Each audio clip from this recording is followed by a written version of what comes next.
Ladies and gentlemen, this is your WWE SmackDown review on Friday, April 2nd, 2021. I am Joseph Conlon here to talk about SmackDown on Fox tonight, as we are just 8 days away from the biggest wrestling show of the entire year, WrestleMania. So I thank you guys for joining me here tonight to talk about SmackDown.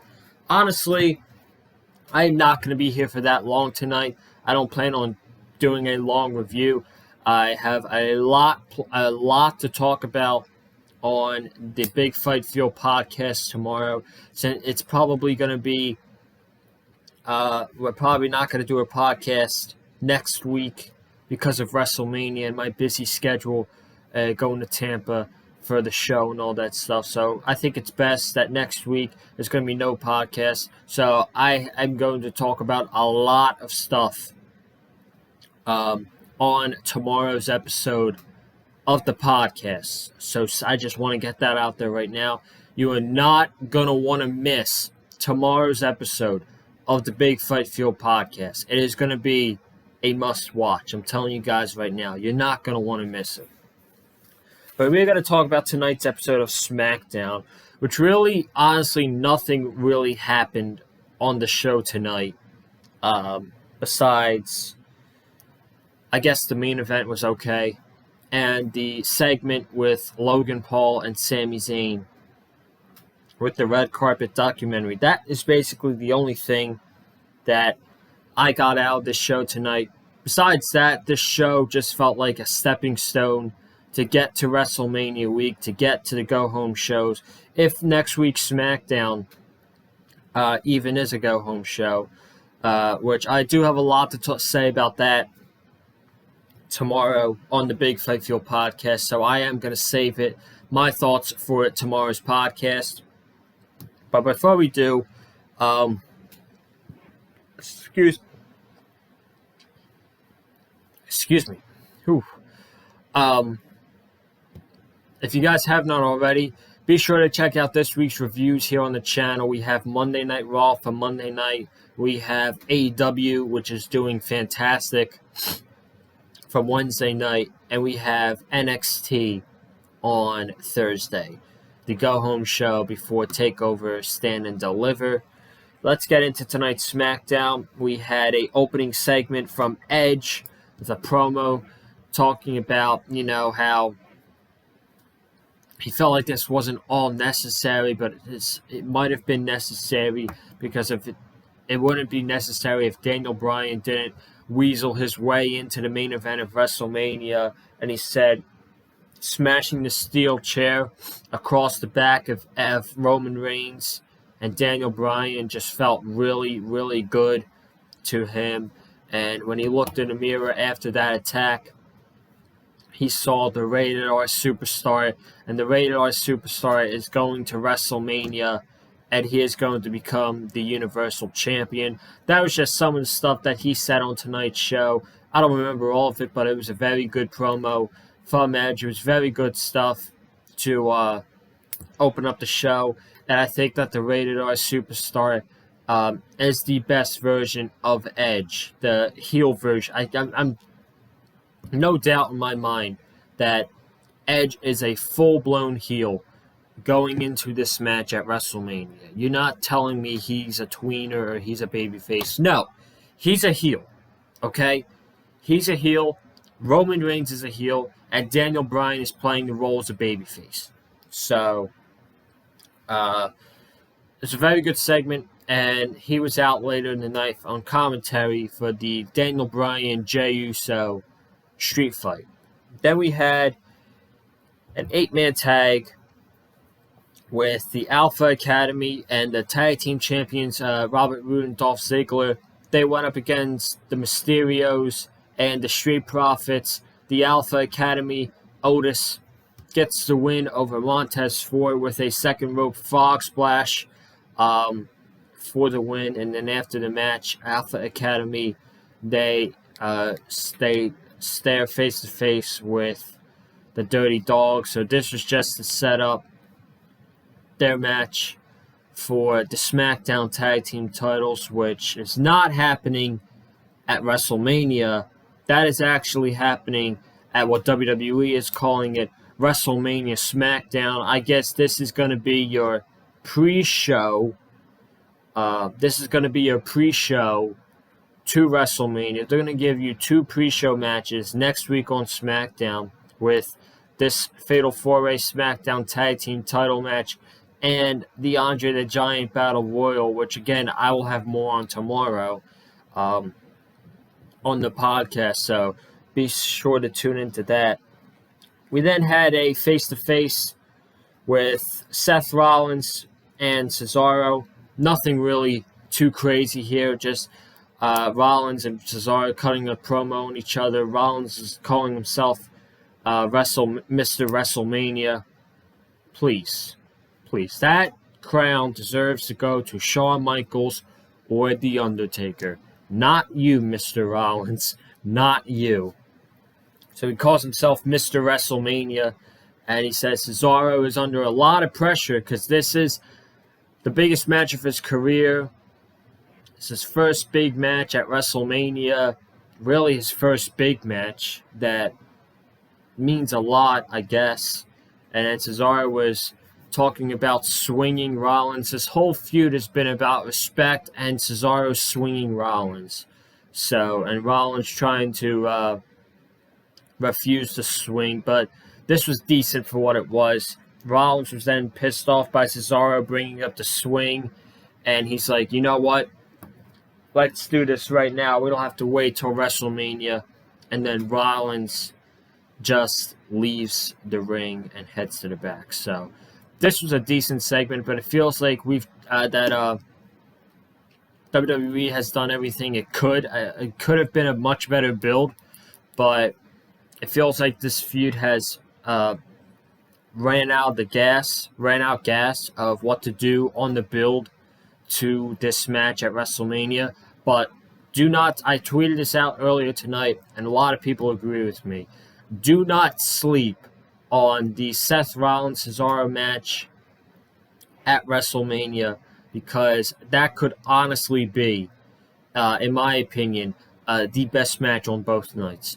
Night 1 especially. I think, looking at the card so far, night 1, Sasha Banks and Bianca Belair is going to be a great match, even though the build has been horrible so far. Drew McIntyre versus Bobby Lashley should be good, but if you want good bell-to-bell action on night 1, I think your best match is going to be Seth Rollins versus Cesaro. That is probably the match, as of right now, of course, I'm looking forward to the most on night 1 of WrestleMania. Then we had Natalya literally pin Shayna Baszler in seconds. WWE has killed Shayna Baszler in a snap of a finger. They have killed this woman. I was on my phone, on Twitter, for 30 seconds. I look up, and the match was over. And then they proceed to have Nia Jax attack Natalya, Tamina attack Nia Jax, and then the Riot Squad, the Riot Squad comes down. Mandy Rose and Dana Brooke come down. Naomi and Lana come down, and all of these teams are brawling. And then what do you call it? Natalya and Tamina, they're the last team standing. So I have no idea what's going to happen with these women's tag team titles at WrestleMania. Maybe we have a gauntlet match for the titles. I have no idea, nor do I care. But that was the lazy segment we got on SmackDown tonight. Not very good stuff at all surrounding the tag team titles tonight on SmackDown. We then had the red carpet documentary premiere with Sami Zayn. He was all dressed up, looking sharp. He presented his special guest for the red carpet documentary, which was Logan Paul, famous YouTuber. You guys know who he is. Obnoxious YouTuber, all that stuff. He talked about his thoughts on the whole conspiracy documentary, and then they played a clip of the documentary, the premiere of the documentary, which I will say right now, WWE should release that entire documentary. I was thinking about this in my head. It would be a smart idea for WWE to release all of this Sami Zayn documentary stuff and put it on Peacock. Put it on a weekend, in between WrestleMania and Money in the Bank. Put it on a weekend, have people watch it on Peacock. I guarantee you, if you put the entire documentary on Peacock, a lot of people would watch who subscribe to Peacock and all that stuff. I think a lot of people would watch, including myself, because from tonight, I was very entertained by this segment overall, and I was entertained by the documentary. So, Sami wants to get Logan Paul's thoughts on the premiere of the documentary. Then what proceeds to happen is Logan Paul's talking about the documentary. He says that's a lot of stuff that just went down on a documentary. But I happened to run into Kevin Owens backstage earlier today, and he was telling me how, you guys have been fight forever for 15 years, and these conspiracy theories of yours are stupid, and maybe you're acting a little bit delusional. But then Sami's like, no, this is not how it's gonna go. You are my guest, not Kevin Owens' guest. I don't care what Kevin Owens has to say. I care about what you, Logan Paul. I care about what you have to say. And then he starts talking about what he has to say.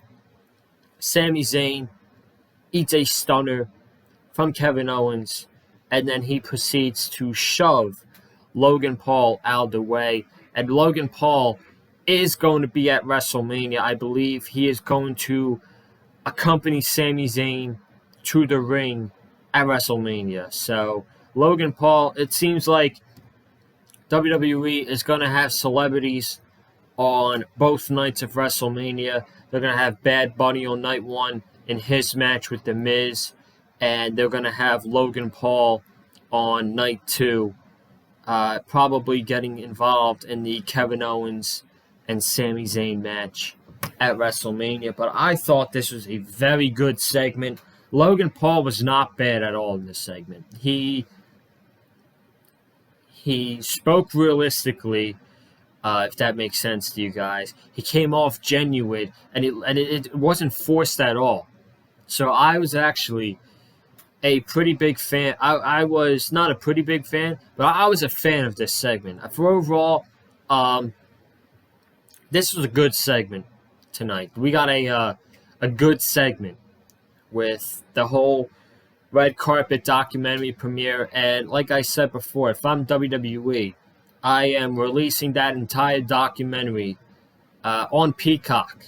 You could put that on a Saturday or a Sunday, and I bet you people would watch. They should really,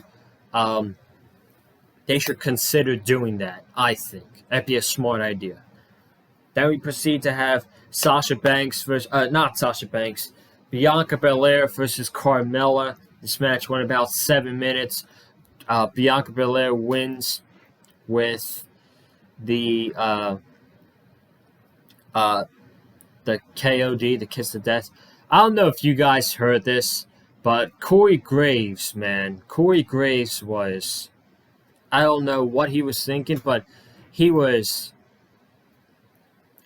acting all horny tonight, saying, when Carmella came out with his entrance and they were about to go to commercial, Corey Graves was like, oh my God, oh my God, oh my God. I swear it was funny. Carmella always catches the eye of Corey Graves, because he was saying, oh my God, like about 3 different times. And I don't know, I just wanted to bring that up. And then, so after the match, Banks proceeds to brawl with Bianca Belair. Bianca says, no, not tonight. And she points to the WrestleMania sign. And that was that. That was that between Sasha Banks and Bianca Belair. And now we're going to get to the main event. Bryan versus Jay Uso in a street fight. This wasn't really much of a street fight. To me, at least, they used a steel chain. They used a chair. And that was just about it. Uso was punching Bryan with a steel chain to the face.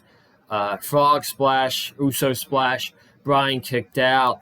Edge was on commentary.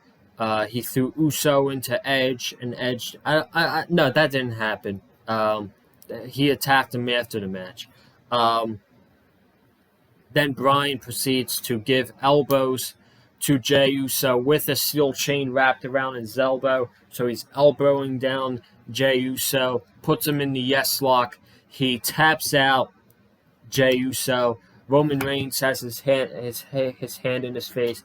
Bryan runs over the Edge, gives him a running knee, takes him out, throws him to the steel post, puts him in the yes lock, then stares a hole into Roman Reigns' eyes. Roman Reigns sees that he wants to fight him. Gives the title to Paul Heyman. So Bryan and Roman Reigns start brawling. Bryan hits a running knee onto Roman Reigns, puts him in the yes lock, and Bryan stands tall to end off this week's SmackDown. So, to me, with this triple threat match, yes, it is unpredictable to some people, but for me, I think it's pretty clear who is going to win that match. And I'll talk about that later in the week next week for preview and predictions for WrestleMania, which that's going to be an absolutely huge video. So stay on the tune for that. And that's going to be it tonight for the SmackDown review here on the channel. Nice and short, like I said it would. I'm going to get out of here. Thank you guys for joining me on the review tonight. If you have not already, be sure to subscribe to the Big Fight Field channel. We just got to 375 subscribers. We are officially 25 subscribers away from 400 subscribers. I don't think I'm going to get to 400 by WrestleMania, but if you have not subscribed to the channel yet, be sure to hit the damn subscribe button. I would very much appreciate that, so you don't miss the podcast tomorrow, and you don't miss all of the content. You don't miss all of the content that you're going to get next week here on the channel. Comment down below your thoughts about tonight's episode of SmackDown. Hit that like button if you like what you heard from me in the video tonight. Make sure you go follow me on Twitter as well, at Colin_Joseph. And guys, I will see you guys tomorrow on episode 5 for the Big Fight Field podcast. And we are going to have a lot of stuff to talk about tomorrow. And I mean a lot. So be sure to sit back, relax, bring your favorite drink, man, because it's going to be a good one. So have a good night. Stay safe, guys. And as always, stay classy.